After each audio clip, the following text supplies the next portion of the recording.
Alors, hier, c'était les Oscars. On a suivi ça en live sur Rashbait. Bien sûr, la VOD est disponible. Vous pouvez voir un petit peu nos réactions, nos prédictions. Moi, j'ai été très mauvais pour les prédictions. Je suis toujours très mauvais. J'ai eu 13 sur 24, quelque chose du genre. Sachant que j'avais pas prédit trop les courts-métrages, films documentaires, etc. Donc, toujours un petit peu compliqué. Donc, on va dire, même j'ai eu 13 sur 20. Bon, c'est pas non plus terrible. Mais il n'empêche du coup que c'est une bataille après l'autre qui a remporté. Cérémonie des Oscars qui généralement est très politisée, qui va donner un petit peu le là sur beaucoup de choses.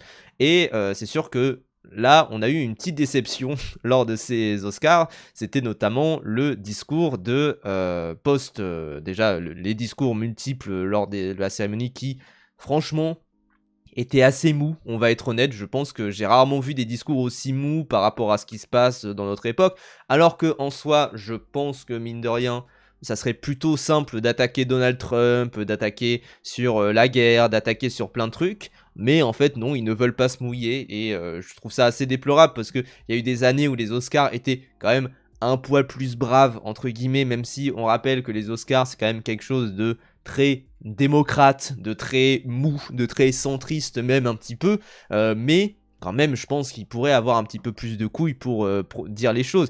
Et là c'est vrai que du coup il y a eu tout un discours de la part de Paul Thomas Anderson. Je vais vous le traduire en live quand même pour que vous puissiez comprendre.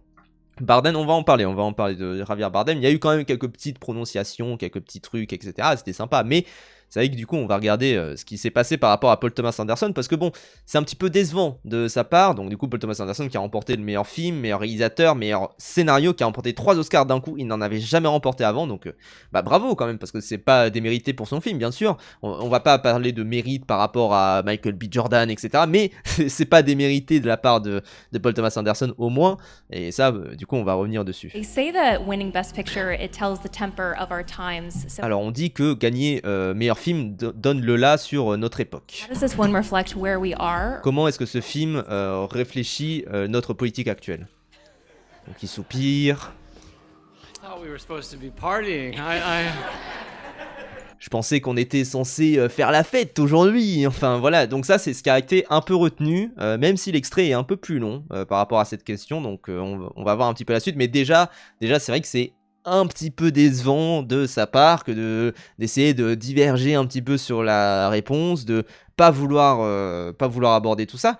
J'ai quand même l'impression que Paul Thomas Anderson est assez honnête dans ses réactions. À chaque fois, il essaye pas de jouer un jeu, d'être trop bizarre, etc. Ça se voit qu'il est très franc dans ce qu'il fait. Peut-être qu'il est sur le spectre, je ne sais pas. Mais voilà, c'est quand même un truc où, au bout d'un moment, je pense que a priori, il a l'air de bien s'exprimer sur ce qu'il veut dire. Il n'a pas envie de jouer un jeu, de faire de la langue de bois, etc. Donc, il a l'air assez honnête.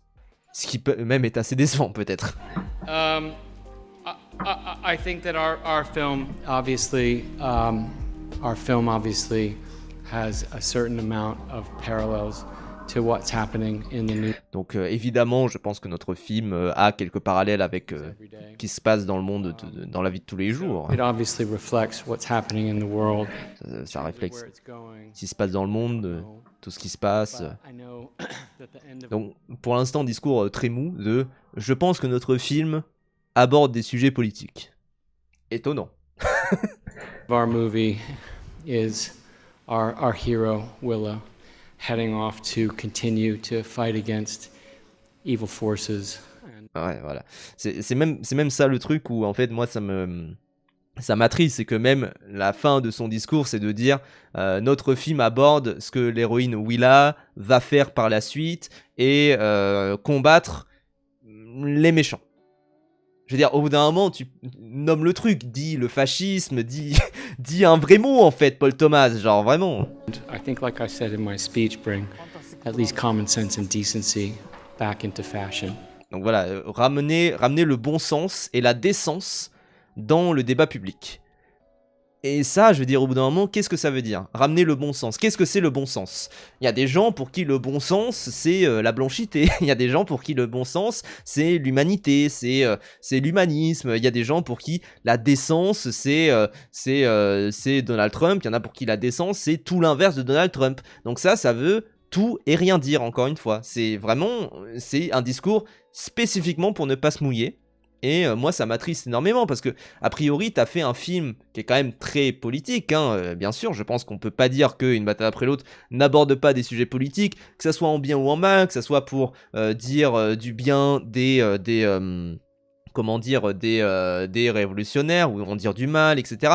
Il y a quand même un truc où, pour moi, tu peux pas faire un film sur la révolution et avoir un discours aussi mou du collier, genre vraiment ça ne peut pas fonctionner. Mais en soi, est-ce que c'est si étonnant que ça? Parce que moi, c'est vrai qu'on a fait toute une émission par rapport à Paul Thomas Anderson. D'ailleurs, j'ai ressorti un extrait parce que, en fait, c'est vraiment un extrait, je l'attendais depuis des mois et des mois, j'attendais juste qu'Une bataille après l'autre gagne, hein, vraiment.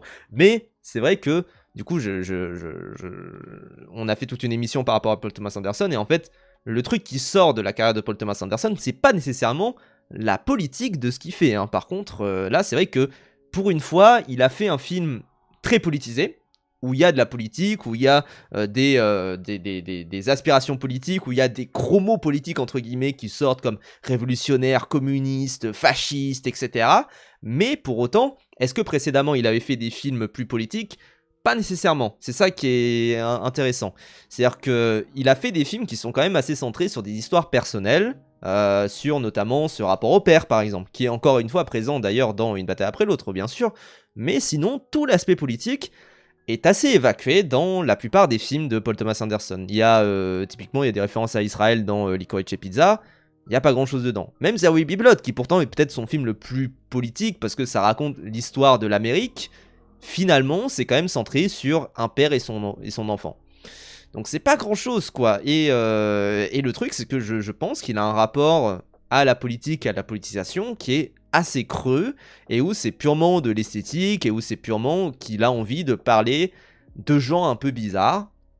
Et là, du coup, il va dans Une bataille après l'autre, son but c'est de parler de gens un petit peu bizarres et pas nécessairement de rentrer dans un discours politique poussé et puissant entre guillemets quoi. Surtout quand tu compares, encore une fois, bon, je sais que on le compare tout le temps quand on parle d'Une bataille après l'autre, mais quand tu le compares à Eddington, bon, c'est quand même autre chose.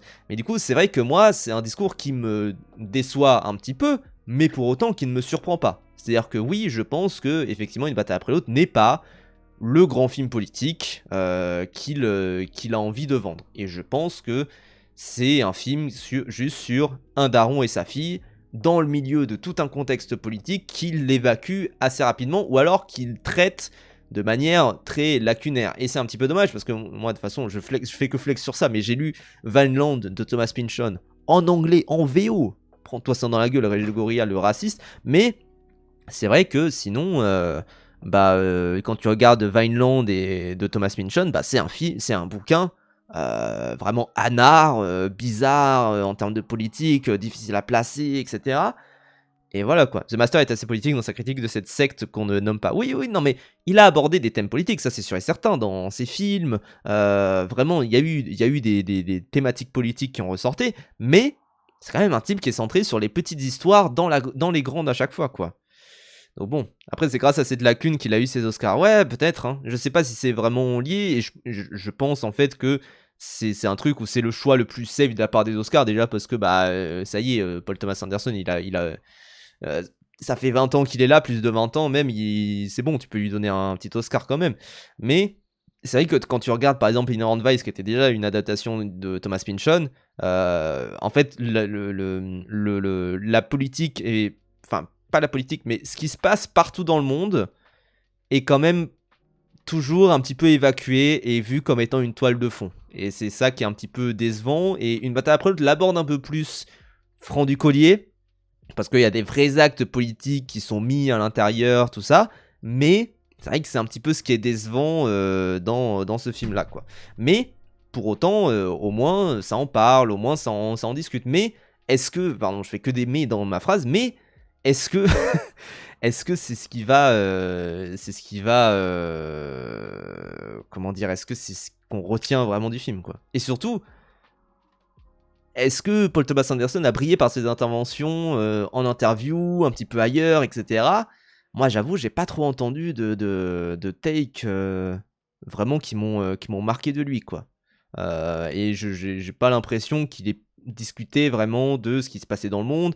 J'ai pas l'impression de pouvoir le situer pareil politiquement. J'ai l'impression qu'il a toujours un petit peu esquivé cette question.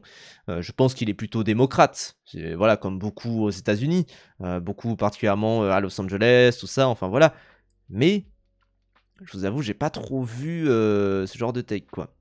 Il aurait voté Macron ici, peut-être, je sais pas. C'est peut-être pas son truc. Ouais, après, quand tu fais un film comme ça, engage-toi un petit peu, je sais pas, fais un petit peu un truc. Mais même dans ses discours, et de toute façon, on reviendra sur tous les discours aux Oscars, mais c'est vrai que même dans ses discours, il y a pas grand-chose, quoi. Et même dans tous les autres discours, il y avait pas énormément de choses, quoi. J'avoue que c'était assez creux. Et c'est vrai que cette cérémonie des Oscars a été particulièrement bizarre, notamment parce que à côté, c'est vrai qu'on a ce moment vraiment très puissant entre du coup Kevin O'Leary. Alors pour info, Kevin O'Leary, c'est un immense milliardaire très cynique, de droite, bizarre, etc., qui joue du coup dans Marty Suprême, que vous avez déjà vu, qui est le chef de cette entreprise de stylo, et du coup qui est vraiment ultra exubérant. Et à côté de lui, donc sur ce tapis rouge, il y avait Jafar Panahi, qui lui est le réalisateur notamment d'Un simple accident, mais précédemment de Taxi Téhéran, tout ça, que vous connaissez bien, qui est réalisateur iranien, qui du coup après cette cérémonie va partir directement en Iran pour potentiellement se faire enfermer. Donc voilà, c'est génial. Mais voilà, mais du coup c'est vrai que voir ça, c'est voir aussi tout le spectre de ce que sont les Oscars. C'est-à-dire que c'est autant des gens très exubérants qui sont là purement pour faire des photos, pour fanfaronner, pour se montrer, pour être vraiment dans comment dire, vraiment dans... Là, c'est les 7 péchés capitaux en une personne, quoi. J'ai envie de dire, enfin vraiment, il y a un truc comme ça. Et à côté, t'as des personnes qui sont plus là pour donner un discours politique, pour donner une voix, avoir un message, avoir un petit truc. Et c'est vrai que le contraste entre les deux est très perturbant, même si forcément il a son sens. Je veux dire, au bout d'un moment, c'est normal qu'il y ait un contraste entre des immenses milliardaires qui voient le cinéma comme une opportunité de business, comme vraiment une opportunité pour faire de la thune, et à côté des personnes qui voient le cinéma comme une forme d'art, comme une forme d'expression, et qui ont déjà tout à fait raison de voir le cinéma comme étant une forme d'art et une forme d'expression importante, particulièrement dans le monde dans lequel on vit aujourd'hui, mais surtout qui voient le cinéma comme étant quelque chose de vivant, et où ils ont besoin de faire monter leur voix face à ce monde qui se fascise de plus en plus. Et à côté, t'as des gens vraiment, c'est le business, quoi. Vraiment. Oui, le 7ème art. J'ai dit quoi? J'ai dit le 8, j'ai dit le 6ème, je sais pas. Le 6-7 art. Mais voilà. Mais en tout cas, bon, je trouve que cette image en dit beaucoup plus sur les Oscars que ce que les Oscars voudraient en montrer, quoi. Parce que c'est vraiment... En fait, c'est même un truc où c'est... Alors, c'est vrai qu'il y a des gens qui disent, oui, la gauche aux États-Unis, c'est la droite chez nous. Plus compliqué que ça, il y a plein de trucs où en soi, notamment dans les questions, certaines questions où ils peuvent être un peu plus à gauche, ça dépend, même que chez nous, j'ai envie de dire. Et c'est vrai qu'à côté, je pense quand même que c'est quand même bien plus à droite, même les démocrates, tout ça, mais là, pour moi, c'est plutôt démocrate versus républicain là-bas, quoi. Même si Jafar Panahi, forcément, compliqué de le placer politiquement, parce que c'est quelqu'un qui vient d'un autre pays, tout ça, enfin voilà, vous savez. Moi, je sais que j'ai mis aussi de côté là la déclaration du président du CNC, donc qui félicite les lauréats des César 2026. Toutes mes félicitations à Joachim Trier et à sa coproducteur français Juliette Schramek de Lumen Film, et Nathanaël et Elisha Karmitz de MK2 Productions pour l'Oscar du meilleur film international attribué à Valeurs sentimentales, qui vient couronner un parcours entamé au Festival de Cannes. Et oui, parce que les Français ont pas mal été nommés déjà cette année, et surtout ont pas mal gagné des petits films par endroit. Bon, du coup, moi, Valeurs sentimentales, j'ai déjà donné mon avis, mais je trouve que c'est vraiment dégueulasse comme film. Enfin, je trouve ça vraiment assez déplorable. Le CNC est fier d'avoir accompagné ce film grâce à l'aide au cinéma du monde, et donc c'est très chouette. Moi, j'avoue que voilà, mes choix, mon choix de cœur, c'était La Voix d'une Rajab, mais sinon, je pensais que ça serait plutôt L'Agent secret qui allait gagner. Parce que quand même, grosse percée de la part de Wagner Moura, tout ça, enfin voilà. Mais c'est vrai que du coup, c'est Valeurs sentimentales, bon, vas-y quoi. Bravo également aux cinéastes Nathalie Musteata et Alexandre Singh, à leurs productrices Violetta Kramer et Valentina Merli de Misia Film, et à tous leurs partenaires pour l'Oscar du meilleur court-métrage de fiction remporté ex aequo par 2 personnes échangeant de la salive. C'est vrai que pour la première fois, il y a quelqu'un quand même qui... Il y a eu un ex aequo, enfin pour la première fois, pour la 7e fois, je crois que c'est la 7e fois, il y a eu un ex aequo entre deux prix, et notamment du coup entre les 2 prix du court-métrage de fiction. C'est ça qui était très drôle. Donc il y a eu 2 discours, et ensuite il n'y a pas eu de discours parce que Sean Penn n'était pas là pour acteur dans un second rôle. Ce film coproduit avec les États-Unis avait déjà été récompensé notamment au festival de Clermont-Ferrand, prix Canal+, et prix du public, et il n'avait pas été récompensé au César. C'est ça qui est drôle. Tous mes films m'allaient pour le film international, sauf Valeurs Sentimentales, j'étais dépité. Non mais Valeurs Sentimentales, c'est vraiment dingue, hein, je trouve. C'est vraiment... Putain, c'est dingue. Hein. Bref. Je veux enfin saluer toutes les équipes des films produits ou coproduits par la France présents à cette 98e cérémonie des Oscars. Tous les films en lice pour l'Oscar du meilleur film international, dont Un simple accident de Jafar Panahi, Sirat d'Oliver Lakshé, je crois que ça se prononce comme ça si je ne me trompe pas, et L'agent secret de Kleber Mendonça Filho, accompagné par l'aide au cinéma du monde. Le cinéma français rayonne aussi par l'animation, l'un de ses plus grands fleurons, reconnu dans le monde entier par la singularité et la créativité de ses œuvres. Un grand bravo aux 2 longs métrages finalistes, Arco et Amélie et la métaphysique des tubes, qui ont tous les 2 reçu l'avance sur recette, et le court métrage Papillon de Florence Mihailyi, qui a été soutenu par l'aide avant réalisation et le fonds Image de la diversité. Donc bravo effectivement, parce que c'est vrai que 2 personnes échangeant de la salive, du coup on voit ici les nommés, les lauréats, et bravo à elles, bravo à eux, c'est très chouette. Maintenant, c'est vrai que je l'ai dit, il y a eu du coup 2 prix ex aequo, et après il y a eu Sean Penn qui était pas là. Pourquoi est-ce qu'il était pas là? Parce que pour le coup, lui, il aurait pu donner un discours de fou du bus, totalement confus, bizarre en termes en termes de politique, parce que lui, il est un peu MAGA bizarre, et en même temps il soutient Zelensky, et en même... Ouah, trop bizarre. Mais... c'est vrai que du coup, il n'était pas là. L'acteur américain Sean Penn, qui a remporté dimanche son 3e Oscar lors d'une cérémonie, dont il était absent, est à Kiev pour soutenir l'Ukraine, a indiqué à l'AFP un haut responsable ukrainien, précisant que l'artiste devrait rencontrer lundi le président Volodymyr Zelensky. Donc, vraiment chelou Sean Penn, effectivement, mais au moins lui, il aurait donné un petit discours quand même un petit peu politique, parce que sinon, c'est vrai que l'étendue du discours politique dans toute cette cérémonie, c'était ces 8 secondes. No to war and free Palestine. Voilà.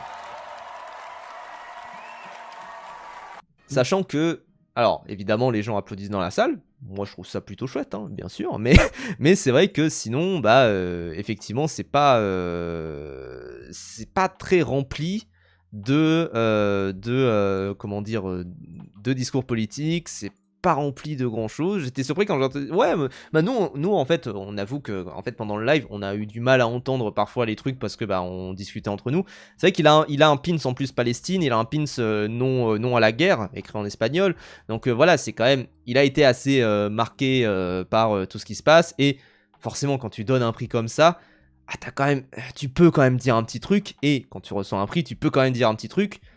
Il y a eu rien. Sinon, il y a rien eu. Enfin, c'est ce qui est un petit peu décevant d'ailleurs de manière générale là-dedans, c'est que franchement, je trouve que vraiment, sinon ils s'en foutent un peu. Bah oui. Et là, ils applaudissent parce que ils ont le droit d'applaudir, mais sinon, ils ont le droit aussi ailleurs. Hein.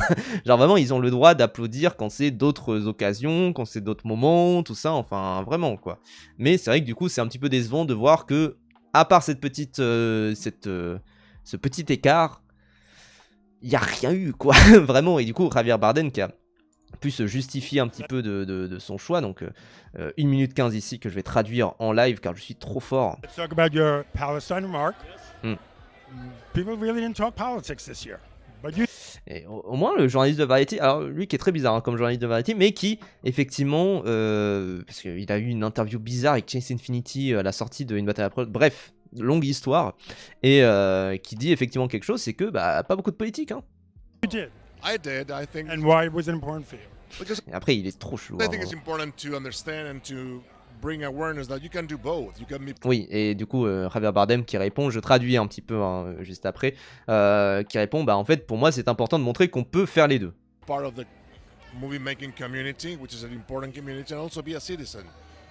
Donc on peut faire partie de cette communauté cinématographique, qui est une immense communauté remplie de plein de gens, et en même temps être un citoyen. That uses this huge speaker to announce what one thinks it's injustice. Pour du coup utiliser cette énorme tribune où on parle, en plus les Oscars ont beaucoup insisté sur le fait qu'il y avait près d'1 milliard de personnes qui regardaient les Oscars cette année. Je crois pas trop, mais qu'il y avait plus d'1 milliard de personnes qui regardaient les Oscars cette année et donner du coup cette immense tribune pour dénoncer une forme d'injustice et en tout cas dénoncer tout ce qui se passe dans le monde. And in this case is the genocide in Palestine that Le is gén- still going on because what is Le génocide en Palestine qui est toujours en cours, d'ailleurs c'est vrai, le génocide en Palestine est toujours en cours, on en parle moins bien sûr, parce que bah, c'est moins, les gens se lassent, de manière générale, c'est ça qui est terrible avec l'actualité, mais le génocide en Palestine est toujours en cours. so-called the ceasefire, since that moment 600 people have been murdered, Oui. half of them children. Et donc depuis ce fameux cessez-le-feu entre guillemets, il y a eu, il dit 600 personnes qui ont été tuées, la moitié étant des enfants, donc c'est absolument terrible. Bien What is sûr. going on in the West Bank, the abuse Ce qui of se passe en Cisjordanie, du coup la West Bank c'est la Cisjordanie, civil rights and human rights, les and droits humains, les the droits, ethnic cleansing that is happening in the West Bank is horrible. We're tout, not talking tout about it. And not- le génocide qui se passe également en Cisjordanie, bien Of- sûr. And then the illegal war. This is the same pin that I Et used maintenant, in la guerre, les guerres illégales qu'on fait, qui sont en dehors du droit international. 2003 against the war in Iraq. Donc ça, c'est un pins qu'il avait déjà pendant la guerre en Irak, donc en 2003. C'est ça qui est très fort. Et Bardella est même pas états-unien. Alors oui, il est français, mais c'est vrai, oui, Bardem, effectivement, il est effectivement de base, il est pas du tout. Alors, est-ce qu'il a la nationalité? C'est ça moi qui m'intéresse aussi. Est-ce qu'il a la nationalité? Mais oui, effectivement, c'est aussi peut-être pour ça qu'il se prononce. Hein. C'est parce que, bah, mine de rien, il y a aussi une certaine accointance qu'on a pu voir de la part de beaucoup de réalisateurs, particulièrement aux États-Unis, avec Israël, comme étant presque une sorte de, presque un peu le 51e État, quoi. Et à côté, bah, t'as beaucoup de gens qui se prononcent pas, etc. Mais, bah, par exemple, même, on a l'exemple de Quentin Tarantino qui est à Tel Aviv, mais Paul Thomas Anderson est quand même, moi j'ai dit comme ça pendant qu'on regardait la cérémonie, il est un peu sauf sioniste entre guillemets quoi. Same. Same one. Unfortunately, here it is today on my lapel. Could you believe we're back there? We're back there with they are the same lies. Back there, it was the arms of mass Donc avant c'était en Irak, destruction. Now it's the regime they want to defeat. maintenant c'est They are not l'Iran, defeating any regime. They are radicalizing the regime, bombing innocent people. ça So radicalise, it's about ils it. bombardent It's about the oil. des innocents juste pour un peu de pétrole. Donc voilà, au moins extrêmement basé Javier Bardem. Bravo à lui et franchement il fait le taf. Moi je trouve qu'il fait vraiment le taf.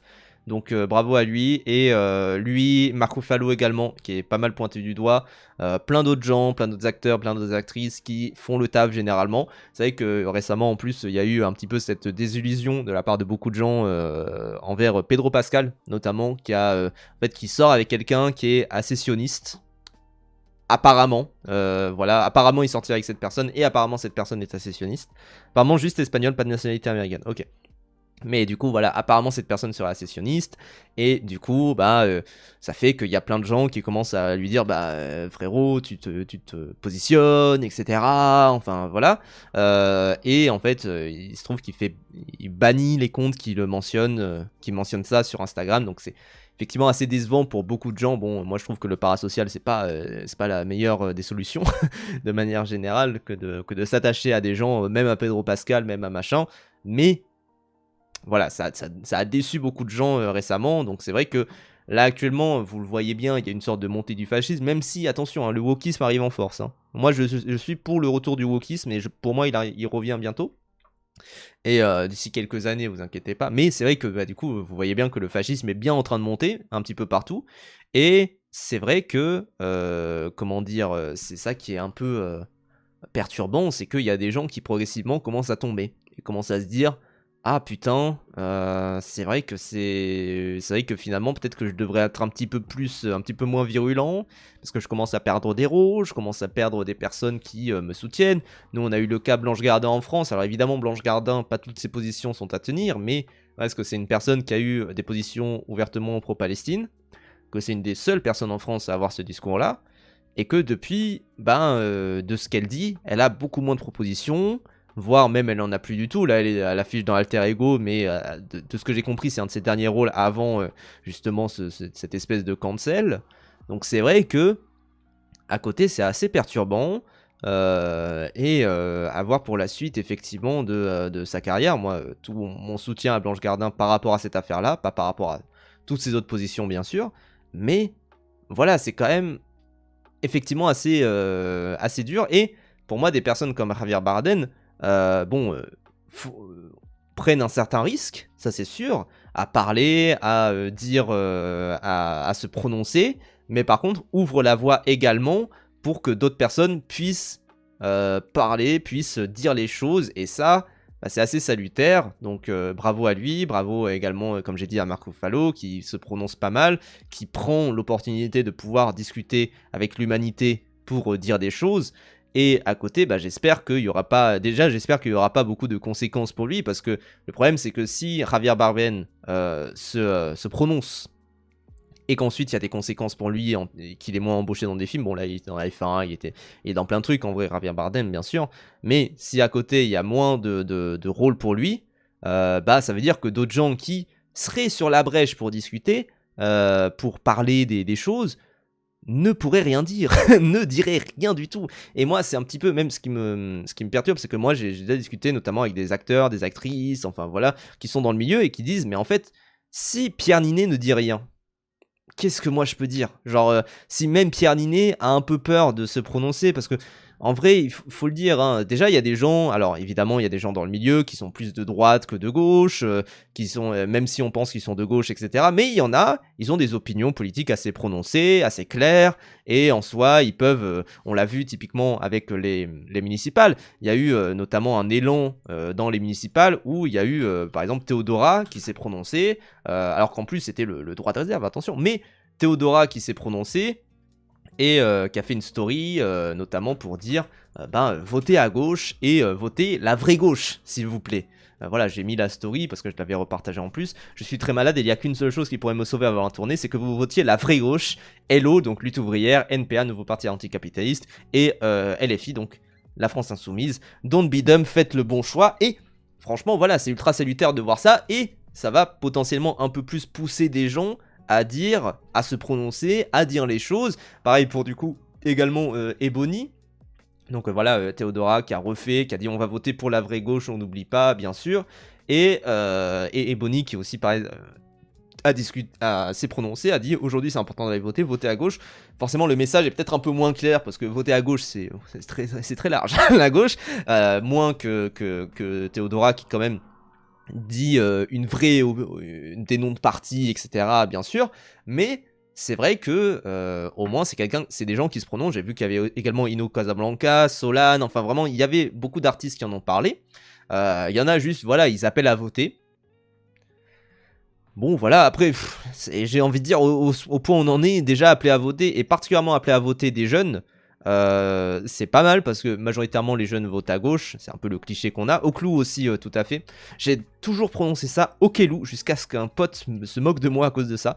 Mais Oclou est évidemment qui a aussi appelé à voter. Donc voilà, il y a eu pas mal de rappeurs quand même qui ont pris la parole. Il y a eu tout le morceau No Passaran qui était sorti, bon qui était un peu gaze, mais bon ça c'est un autre débat esthétique. Mais forcément quand on voit des artistes se prononcer, quand on voit des artistes parler, même si parfois ça a un petit, comment dire, ça a un petit effet qui peut être un petit peu négatif, même si négatif c'est à revoir, c'est que ça devient une sorte de trend, entre guillemets, que de donner son avis politiquement, et particulièrement de donner son avis politiquement quand on est à gauche. On a vu aussi, pareil, il y avait un influenceur, comment il s'appelle, Daniel Le Russe, c'est ça, qui a donné des takes confuses, un petit peu bizarres, plutôt à droite, etc.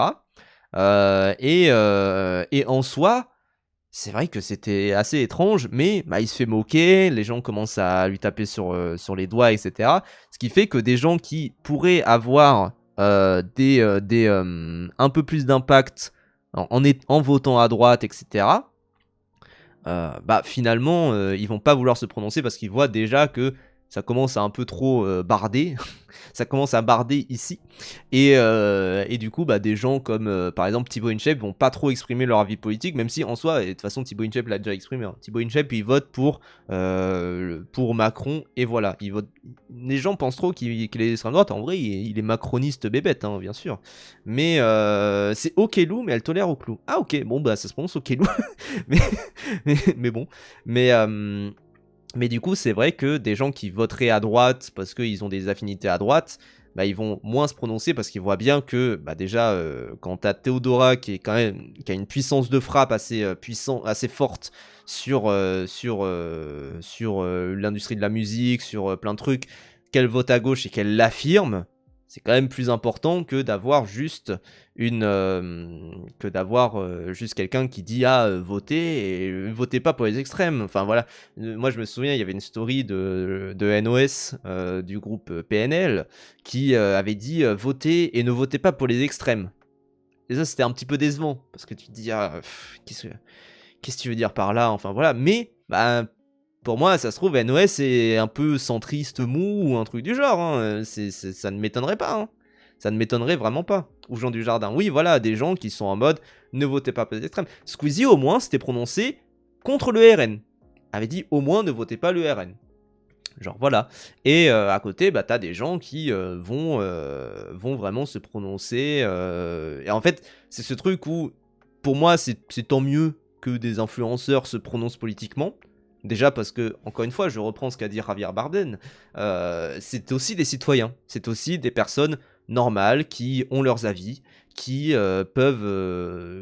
qui vont voter de manière générale, hein, bien sûr. Moi j'ai vu qu'il y avait notamment une take de la part, c'était Usul je crois qui en parlait, qui disait bah en fait le vote c'est un truc collectif, pourquoi est-ce qu'on va dans un isoloir? Et moi je suis tout à fait d'accord, pour moi tu dis, moi j'en ai marre d'aller dans un isoloir, je prends un truc LFI, je mets LFI et puis voilà quoi. Mais c'est vrai que à chaque fois, c'est comment dire, pour moi, c'est pas un risque que de faire en sorte que les gens expriment leur vote. Même si évidemment il y aura plus de gens de droite, même si évidemment il y aura des gens qui vont exprimer leur opinion politique et qui parfois peuvent décevoir des gens. On l'a vu avec Paul Thomas Anderson, on l'a vu avec plein de gens qui ont déçu des gens entre guillemets, mais je pense quand même qu'il y a plein de gens qui qui vont plus surprendre en positif qu'autre chose, quoi. Parce que je pense qu'il y a des gens qui votent à gauche et qui ne l'expriment pas parce qu'ils sont en mode ah, vous savez, moi, la politique, j'ai pas envie de m'en mêler, etc. Alors qu'ils auraient raison de le dire, quoi. Et je pense que ça ouvre la voie, bien sûr, à tout ce qui est tous les plus petits artistes, les plus petits auteurs qui, eux, peuvent s'exprimer du coup grâce à ces gens qui ouvrent la voie, qui ont une force de frappe et qui continuent à garder des rôles malgré ça et qui continuent à utiliser cette voie-là pour parler de politique. Et ça, c'est tout à fait louable de leur part. En fait, ce qui est bête, c'est que dans la logique, les extrêmes, c'est les anarchistes, Reconquête et RN, mais ces médias de merde ont manipulé la population en disant LFI égale extrême gauche. Oui. Pas que la population, mais même aussi tout ce qui est Conseil d'État, etc. C'est pour ça que ça a toujours été un peu un argument de merde de dire ah, d'après le Conseil d'État, mais bon, vas-y, c'était le plus pratique, hein, le argument du Conseil d'État, on va être honnête. Mais voilà. Après, si les acteurs influents votent comme leur sociologie, ça risque d'être quand même en grande majorité des centristes. Oui, c'est sûr. PTA Desuki, c'est le démocrate normie par excellence, suffisamment vocal contre l'extrême droite, mais rien de plus. Bah ouais, mais ça a déçu des gens en mode hey, ton film est politique, parle un peu de politique, quoi. En fait, ça a déçu des gens parce qu'il est mou et qu'il n'a pas envie d'en parler. Alors qu'il pourrait, tu vois, enfin vraiment, moi c'est un truc qui me déçoit de la part de beaucoup d'influenceurs, où en soi, moi, c'est leur rôle que de parler de politique, c'est leur rôle que de discuter de tout ce qui est politique, et vas-y, dis des choses, dis les termes, dis ce que tu penses, dis ce que t'as en tête, et au pire t'as un avis de merde, c'est pas grave, tu changeras un petit peu après, et puis voilà, quoi, c'est très bien aussi. Mais bon, écoutez, en tout cas, moi j'ai vu qu'il y avait un post qui était sur Instagram de A Bit Fruity Podcast qui parle de l'épidémie de la lâcheté des célébrités avec Gianmarco et Caroline Kwan, qui du coup, alors j'ai pas tout compris, mais je crois que c'est un c'est un petit rassemblement de beaucoup de takes qu'il y a eu plus récemment avec des gens qui discutaient un petit peu de politique. C'est tout un podcast qui est sorti, de ce que j'ai compris, enfin voilà. Banger a Bit Fruity, oui, bah ça a l'air très très bien. Moi, le mec, là, je vois un petit peu passer sur Twitter, il a l'air assez basé et tout. Donc voilà, mais du coup, c'est un petit rassemblement de toutes les takes de célébrités qui ont discuté, et notamment le truc, c'est qu'il y a eu aussi la Berlinade plus récemment, et où pareil, ça a été très dur à suivre parce que c'était vraiment l'événement du No Politics Here, quoi. Mais du coup, commençons déjà avec LeBron James. What message would you like to send for Israel? If I have fans over there, I've never been there. Voilà. Donc, quel message vous voulez passer à vos fans à Israël? Et lui qui répond, ah bah, moi, ça se trouve, j'ai des fans là-bas. If I have fans over there, then you know, I hope you've been following my career. I hope I inspire people over there to not only want to be great in sports, but also want just to be better in general. Donc là, le truc, c'est... Ah oui, le mec, il pense directement à ses fans en mode, ah oui, mes fans, super, ils sont là-bas. Genre, voilà, bon, écoutez, mais en tout cas, du coup, il dit, j'ai jamais été en Israël. Je crois qu'il le dit en plus juste après, en mode, j'ai jamais été en Israël, mais on m'en dit que du bien. Super. Et mais après, parce que bah, c'est un ricain, enfin, vraiment, les ricains de base, c'est, oui, Israël, c'est... Notamment, c'est un peu toute la propagande, enfin un peu un truc qui était vu comme étant une propagande de la part de certaines personnes de gauche sur Twitter, c'est le Krav Maga. Quand vous avez des séries qui mentionnent le Krav Maga, méfiez-vous un peu, parce que généralement ça veut dire qu'il y a quelqu'un vraiment pro-Israël là-bas, et en fait c'est un art martial israélien. Après c'est aussi... Ça dépend des utilisations du Krav Maga, parce que des fois c'est juste vu comme étant ça veut dire que la personne vient du Mossad, et le Mossad est vu comme étant une des meilleures forces armées d'espionnage. Donc voilà, c'est un petit peu ce truc là. Vraiment, Israël, on n'en entend que du bien ces temps-ci. Bah oui, non, mais c'est aussi représentatif même de sa bulle, de sa sphère, de là où il est, etc. Et ça, c'est pas si étonnant que ça, et surtout c'est pas si étonnant que ça venant d'un Américain, ça bien sûr.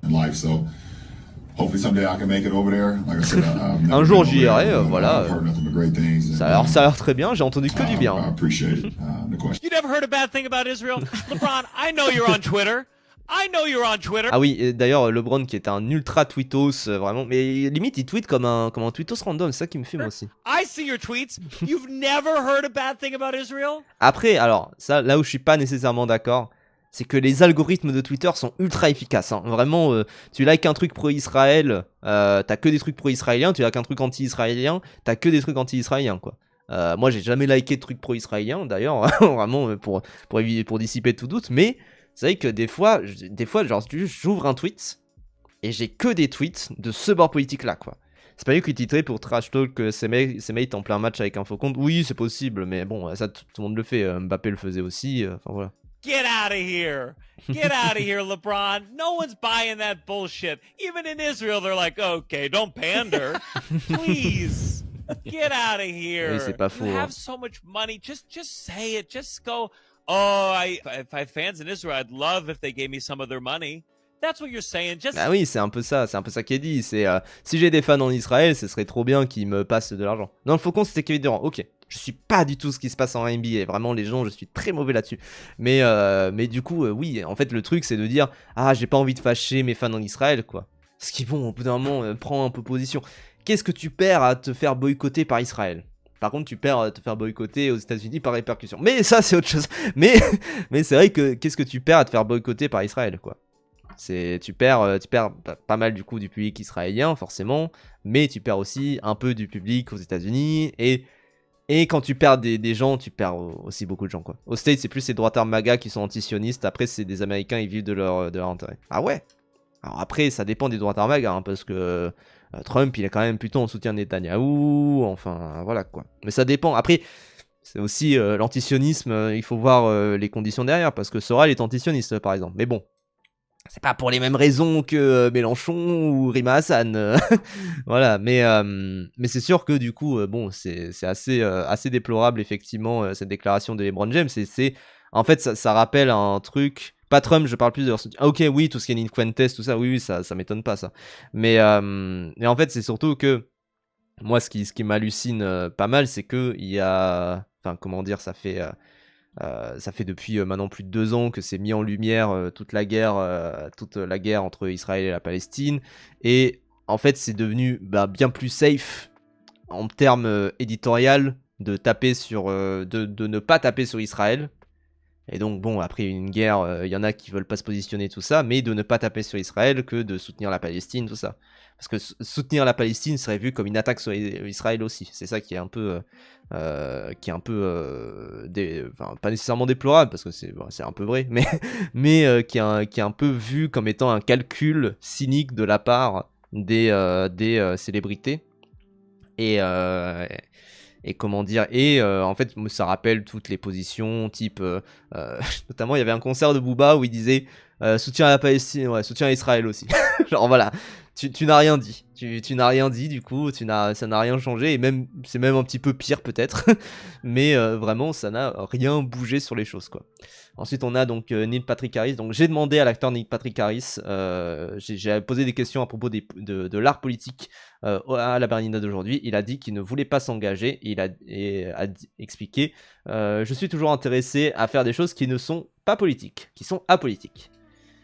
Et moi on m'a gueulé dessus quand j'ai dit la même chose sur Persepolis. Bref, quand j'ai dit que Persepolis était apolitique. Comme quoi, vous voyez bien qu'il y a vraiment des gens, ils ne veulent pas parler de politique, quoi. Vraiment des gens, ils n'ont pas envie de parler de ce sujet-là, ils n'ont pas envie de faire des choses politiques, et en fait c'est ce truc où la politique ça fait peur, parce que ça divise. Et quand tu essayes de vendre quelque chose, tu as besoin d'avoir un maximum de personnes. C'est ce fameux, comment dire, choqué de Fabien Olicard, mais c'est ce fameux truc où en fait quand tu essayes de vendre un projet, particulièrement un blockbuster, t'as notamment ce truc des 4 cadrans entre guillemets, qui est en fait que quand tu vends un projet, il faut que ça plaise à la fois aux hommes de plus de 25 ans, aux hommes de moins de 25 ans, aux femmes de plus de 25 ans et aux femmes de moins de 25 ans. Donc forcément, quand tu fais un projet énorme comme ça, tu veux plaire au maximum de gens, et donc pour ça, il faut froisser personne. Tu ne peux pas froisser quelqu'un. Et donc, à côté, un film comme Il bataille après l'autre, il va froisser vraiment 0 personne, quoi. C'est normal aussi. Mais du coup, ils doivent également le réaffirmer plus tard dans des déclarations, et c'est là que ça devient ridicule, quoi. Et ensuite, donc la déclaration, je suis toujours intéressé par faire des choses qui sont apolitiques. Neil Patrick Harris est un ambassadeur de la Pride de Tel Aviv, parce que voilà, il y a quelqu'un qui disait pourtant il est gay, c'est encore plus triste. C'est compliqué, hein. Voilà. Ensuite on a donc Jelly Roll, qui je n'ai aucune idée de qui est cette personne. Qui est cette personne, Jelly Roll? Chanteur. Ok. Ça a l'air vraiment d'être un chanteur purement américain. Ah ouais, purement américain. Mais voyons voir du coup ce qu'il a à dire. People shouldn't care to hear my opinion, man. You know, I'm a dumb redneck. I haven't watched enough. I didn't have a phone for 18 months. I have a lot to say about it, and I'm going to in the next week, and everybody's going to hear exactly what I have to say about it in the most loud and clear way I've ever spoken in my life. So I look forward to it. I'm preparing. Donc en gros, du coup, Jelly Ross qui dit je pense qu'on s'en fout de mon opinion. Moi, je suis un redneck, comment on traduit ça, cupouilleux, on va dire, mais vraiment un gueux de la campagne. Enfin vraiment, après c'est la campagne états-unienne. Je pense que vous voyez à peu près c'est quoi un redneck, mais c'est un chou-fin sans internet. Enfin bref, c'est compliqué. Chanteur de country, donc vraiment purement américain. Ouais, un plouc, voilà, on va dire un plouc, un pecno, et on va sortir tous les termes.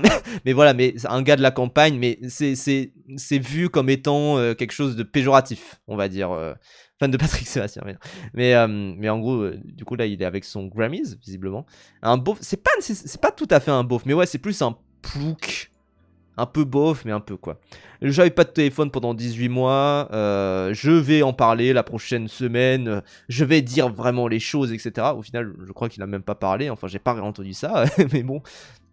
Comparé à ces mauviettes Kanye West et sa take, je pense avant tout au petit à Chicago qui meurt est totalement normal. Oui, oui, parce que pour rappel, du coup, Kanye West, on lui avait demandé c'est quoi son avis sur ce qui se passe dans le monde, et il avait dit je pense aux gosses de Chicago qui meurent. Truc du genre. Ouais, bon, c'est un peu détourner le sujet, mais voilà. So I look forward to it. I'm preparing a statement. All will become clear. It's this very like Riddler type speak. Oui. My statement on fascism is dropping. C'est vrai, voilà. Au bout d'un moment, dis les choses. Au pire, tu dis une phrase un peu bébête, tu fais un communiqué après, c'est pas grave. En fait, c'est ce truc où les gens n'ont pas envie de se mouiller. Déjà parce qu'il y a eu trop de cas de célébrités qui se sont prononcés alors qu'ils savaient pas nécessairement tous les tenants et les aboutissants, et aussi des cas de fous du bus et des cas de gens où en soi ils sont totalement perdus, paumés un petit peu politiquement, etc. Notamment dans la sphère complotiste par exemple également, des trucs en mode des positions qui ont été prises sur le podcast de Joe Rogan, qui du coup ont été repris après, etc. Enfin vraiment oui, c'est assez déplorable. Ensuite... Ah oui, et du coup, et juste comme ça, Break My Soul est maintenant la nouvelle chanson comment dire, le nouvel hymne guerrier d'Israël.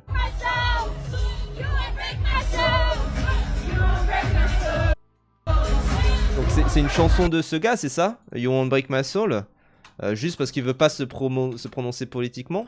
You Won't break My Soul? Alors attendez, Break My Soul, j'ai écrit super mal. Donc you Won't Break My Soul, c'est quoi? C'est de qui du coup? Ok, j'ai aucune idée de c'est quoi. Et Israeli Behive at the Renaissance Film. Ok, aucune idée de ce que ça veut dire. C'est Beyoncé? Ok. Ah du coup c'est juste une chanson de Beyoncé qui a été reprise du coup par Israël. Après enfin j'ai envie de dire quel est le rapport? Est-ce que du coup Beyoncé s'était prononcée par rapport à Israël, est-ce qu'elle en avait parlé? Parce que moi pour le coup le sujet de la récupération politique, vous savez, j'en ai déjà parlé plein de fois, notamment sur Persepolis, mais... Ah ok, Renaissance c'est là-bas, ok. Mais du coup c'est juste que Beyoncé est allée en Israël, ou alors elle s'est prononcée sur un truc, je sais pas s'il y a ça quoi. Jennifer Lawrence s'est prononcée même... Jenna Ortega, bon ça a changé, je pense que les Américains avaient enfin un cerveau, mais non.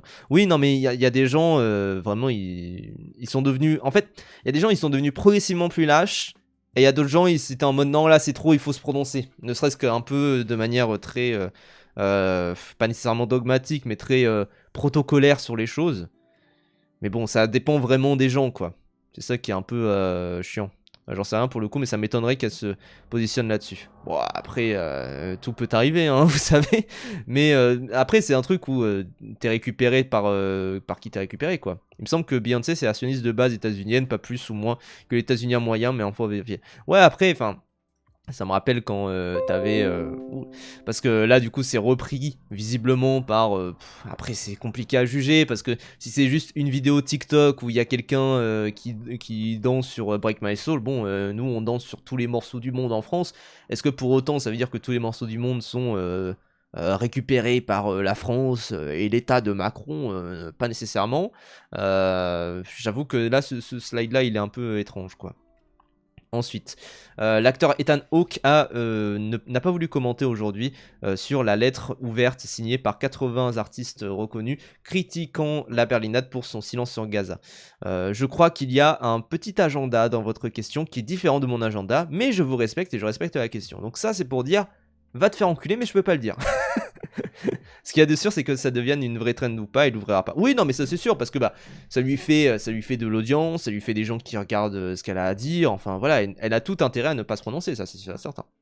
Mais du coup, bon, c'est vrai que ça j'en ai pas parlé, mais la open letter, enfin la lettre ouverte par rapport à la Berlinade, qui a été signée par plein d'artistes. Bon, on retrouve encore une fois Javier Bardem, Mark Ruffalo, Tilda Swinton, enfin voilà, on retrouve plein de gens qui ont signé cette lettre ouverte pour dire bon, là ça commence à être un petit peu trop chaud. Adam McKay, Adèle Haenel, très contente de la revoir ici, mais qui a été ouverte par énormément de gens, parce que bah au bout d'un moment, ça y est, c'était devenu un petit peu trop et il faut un petit peu se prononcer par rapport à tout ce qui se passe et dis un truc quoi, dis quelque chose, c'est pas possible d'être comme ça tout mou. Et donc c'est vrai que la position des gens c'est de dire ah moi je suis pas d'accord mais je vous respecte. À la limite moi je préférerais qu'ils insultent, genre vraiment soyez honnête et insultez, soyez honnête et dites que vous êtes des merdes et puis voilà quoi, c'est pas très grave d'être une merde. Genre c'est pas très grave de se prononcer, de dire oui bon effectivement vous êtes des connards et moi je suis pas d'accord avec vous quoi. Bon bref. C'était moi qui ai posé la question et Ethan a dit que j'avais un agenda qui était un peu paternaliste. Patronizing, c'est paternaliste, hein, je crois. J'ai un devoir moral en tant que journaliste et être humain de poser des questions sur le silence des artistes et le manque de support pour les Palestiniens, particulièrement quand l'intégrité du festival est risquée, est au risque d'être compromis par cette attitude apolitique et cette solidarité sélective. Et moi, je suis tout à fait d'accord. Parce que c'est vrai que, au bout d'un moment, dire que c'est paternaliste, c'est quand même plutôt être un fils de pute, on va être honnête. Donc vraiment, c'est assez décevant de la part de Ethan Hawke, encore une fois. Et bon, je crois qu'on est assez proche de comprendre quand un film est politique ou pas. Il nous faut juste demander une fois de plus. Donc c'est vrai que putain, cette slide-là à la fin, enfin ce commentaire-là à la fin, il est assez complexe parce qu'en fait c'est vrai que au bout d'un moment, moi, j'ai aussi un avis. J'avais vu quelqu'un l'exprimer plus tôt sur le chat. Je pense que des fois, il y a des gens, ils n'ont pas envie de se prononcer de but en blanc. Dans ce qu'ils disent, dans les déclarations, parce que pour eux ça ne les intéresse pas, mais par contre ils ont plus envie de se prononcer par leurs films, par leurs œuvres.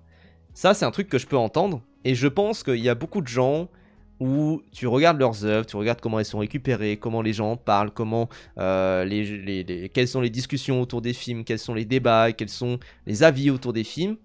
Je pense que c'est bien plus intéressant d'avoir ce genre de retour là que d'avoir l'avis du réalisateur. C'est toute la take, de toute manière, la mort de l'auteur de la part de Roland Barthes, j'allais dire Roland Emmerich, vraiment, de Roland Barthes, où il revenait sur ça, où il revenait sur le fait que, à un moment donné, quand t'as des opinions politiques prononcées, enfin, même quand t'as un avis sur un film, mais oui, mort de l'auteur, j'ai fait spawn chapeau magique, mais quand t'as un avis sur un film, c'est plus important que ce que le réalisateur, la réalisatrice, a à en dire sur son film. Parce que bah, toi, t'as une lecture qui est différente, et qu'en fait, avoir un auteur qui va implémenter sa vision sur le film, c'est pas ce qui est intéressant. Et moi, pareil, j'ai le même avis, vous savez, sur Paul Thomas Anderson. Paul Thomas Anderson, il a beau dire ce qu'il a à en dire, moi, il n'empêche que le film, je sens que c'est un film plutôt révolutionnaire, même si il ne le prononce pas comme ça, même s'il est en mode « Ah, moi j'ai pas envie de parler politique », et puis le film dit ce qu'il a à dire, hein, vous savez, si c'est vrai, hein, d'ailleurs, cet aspect-là, le film dit ce qu'il a à dire, mais je pense quand même que son film dit quelque chose qu'il n'a pas envie nécessairement de prononcer. Et c'est tout à son honneur, et je pense aussi qu'il y a des gens, ils ne savent pas s'exprimer socialement, parce que déjà, il y a cette peur, hein, bien sûr, d'avoir un rejet de la société hollywoodienne, surtout quand tu viens d'y arriver. En plus, là, voilà, si Paul Thomas Anderson il vient d'avoir 3 Oscars d'un coup, j'espère qu'il va pas se faire jarter direct pour ses positions. On a eu le cas notamment avec Jonathan Glazer qui s'est fait jarter juste parce qu'il a dit un free Gaza viteuf à une cérémonie, quoi. Donc c'est vrai que c'est assez décevant de la part de Paul Thomas Anderson. Pour autant, est-ce que ça veut dire que son film est à remettre en question ? Moi, je ne pense pas, mais c'est vrai que au bout d'un moment, tu peux faire les deux. Tu peux à la fois faire des films hautement politiques, quasiment tous les films le sont, hein, bien sûr, mais surtout aux États-Unis, mais surtout quand t'es nommé aux Oscars, généralement, c'est que t'as quand même un aspect politique important. Même dans Sinners, il y en a, même j'ai envie de dire, même dans F1, il y a un peu des aspects politiques. Bon, c'est très léger, hein, bien sûr, et c'est pour ça que putain, F1, bref, connard, mais c'est vrai que du coup, t'as quand même des aspects politiques à chaque fois dans ce genre de production-là, et ça serait quand même bien aussi d'avoir un avis, de pouvoir dire les choses à chaque fois sur ce qui t'anime, sur ce qui est important pour toi, parce que, mine de rien, faire un film à chaque fois, ça prend du temps, ça prend des années et des années.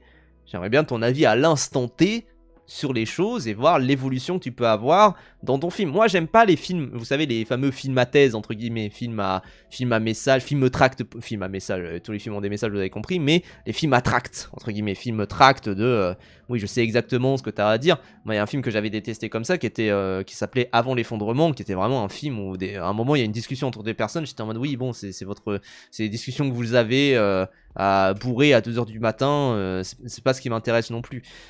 Mais, par contre, je trouve que les films sont censés, peut-être pas sont censés, j'aime pas ce terme-là, mais en tout cas que beaucoup de films que j'apprécie sont fruits de réflexions plus longues, plus profondes, sur tout ce qu'il y a derrière, sur tout ce qu'il y a dans comment dire, dans la tête des réalisateurs, des scénaristes, etc. Sur tout ce qui se passe actuellement dans le monde et sur ce qu'ils pensent va potentiellement arriver plus tard ou est déjà arrivé et où c'est trop tard, et une réflexion plus complète, plus profonde qu'il n'est possible de donner en une interview. Sinon on ferait pas de film, sinon on donnerait juste nos avis comme ça et il ferait juste des débats constamment. Au bout d'un moment, quand Scorsese il fait Killers of the Flower Moon, c'est qu'il a une réflexion plus pertinente à apporter que dans une masterclass de 3 heures. Et c'est tout à fait normal, et en plus il le passe par quelque chose d'esthétique qui va plus attirer l'œil, donc c'est ça qui, moi, je trouve plus pertinent. Maintenant, il peut aussi peut-être exprimer une partie de son avis en interview, dans ce qu'il dit. Il y a notamment cette interview entre, je crois que c'est George Lucas et James Cameron, où ils parlent de Star Wars, où ils disent effectivement, oui, bah on a été très inspiré par la guerre du Vietnam pour faire Star Wars, enfin voilà, et James Cameron qui est en mode, oui, ça se voit. Mais voilà, c'est ça qui est très drôle également, bien sûr, de voir des avis comme ça assez tranchés. Maintenant, je pense que c'est possible d'avoir les deux. Et je vois ton commentaire, Isaline. C'est un peu à double tranchant. Ça peut être aussi utilisé pour faire croire qu'on est d'un certain bord, alors que c'est le contraire. Par exemple, DiCaprio, qui se dit écolo, joue dans une bataille après l'autre, mais qui, derrière, est souvent vu avec le gars d'Amazon, prend des jets. Il fait construire également un hôtel en Israël. Enfin, voilà. C'est quand même un truc où, effectivement, il y a la parole et les actes. Et moi, je suis plus... Alors, après, est-ce que... Et c'est ça, le débat aussi, peut-être plus profond. Est-ce que, comment dire, est-ce que faire un film est une parole ou est un acte? Est-ce que c'est un acte politique que de faire un film? Moi, je pense que c'est en partie un acte politique. Ou est-ce que c'est donner une parole, donner un avis sur les choses?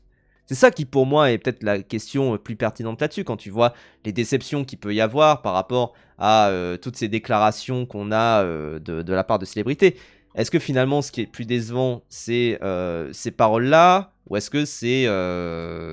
que finalement, quand tu regardes les actes qui sont donc faire un film, ça rejoint pas nécessairement une autre vision des choses? Je pose la question comme ça, hein. Moi j'ai pas tellement de réponses. Mais je me demande si c'est pas ça finalement toute la source du débat qu'on a actuellement. Si c'est pas juste qu'il y a une différence entre qu'il y aurait une différence entre la parole et les actes, et que faire un film c'est également un acte. Et que à côté les paroles peuvent être un petit peu plus aléatoires. Mais en même temps, faire un film, c'est aussi une parole, c'est aussi dire quelque chose.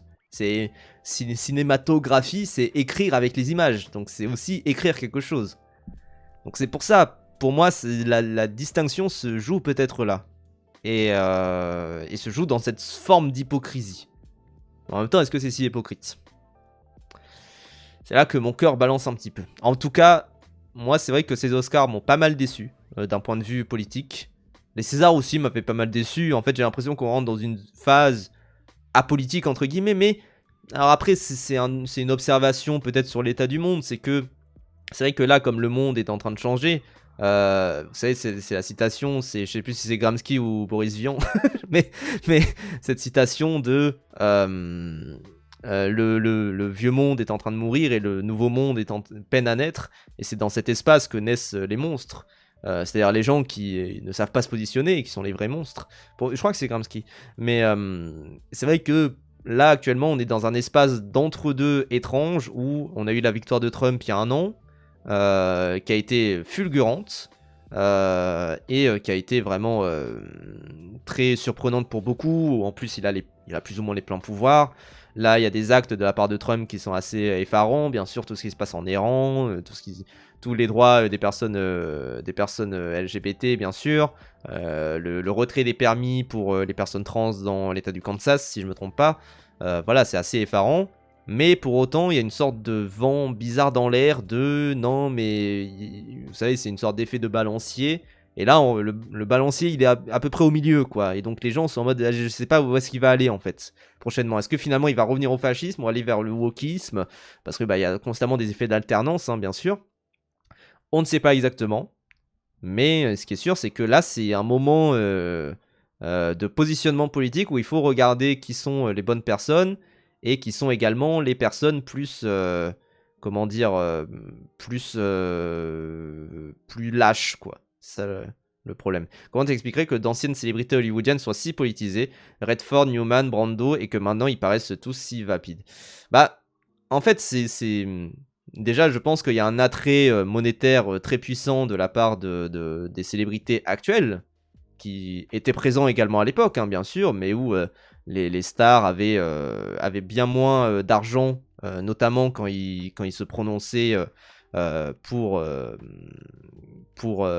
des causes, et où en plus ils pouvaient se prononcer pour des causes, il y avait moins de débats sur ce qu'ils disaient, et le monde était bien moins divisé, peut-être, et le monde était bien moins,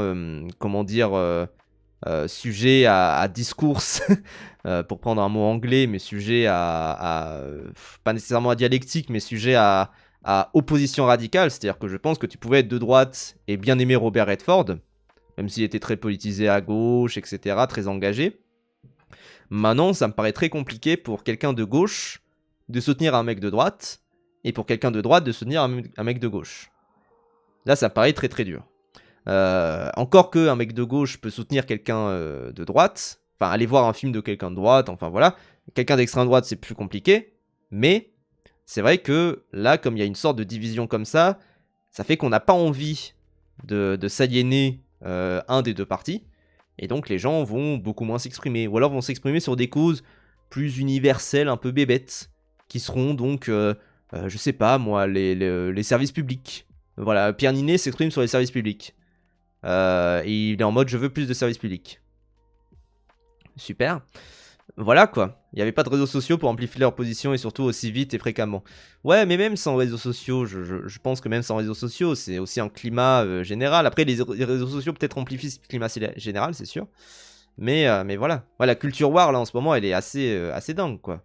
Mais pour moi, c'est vraiment un truc général de l'ambiance dans l'air où on est dans un entre-deux, qui fait que pour moi, ces Oscars montrent, la personne qui a parlé de Paul Thomas Anderson a bien raison, hein, les Oscars montrent également une tendance politique. Et c'est tout à fait vrai, et ça montre également des tendances dans ce qui se passe dans le monde, dans plein de choses. Pour autant, moi je pense aussi que les Oscars, de par les positions qui sont prises à côté, montrent aussi des tendances dans le monde. Et là, la position de Paul Thomas Anderson montre une tendance dans le monde. Montre une tendance dans tout ce qui se passe, dans l'état du monde, qui est du monde occidental, hein, par ailleurs, qui est dans un status quo, comme tu dis, Petit Cœur 54, qui pour moi est dans un status quo de on attend. En fait, c'est un peu un truc de on attend les consignes du parti, enfin on attend les consignes de vote, quoi.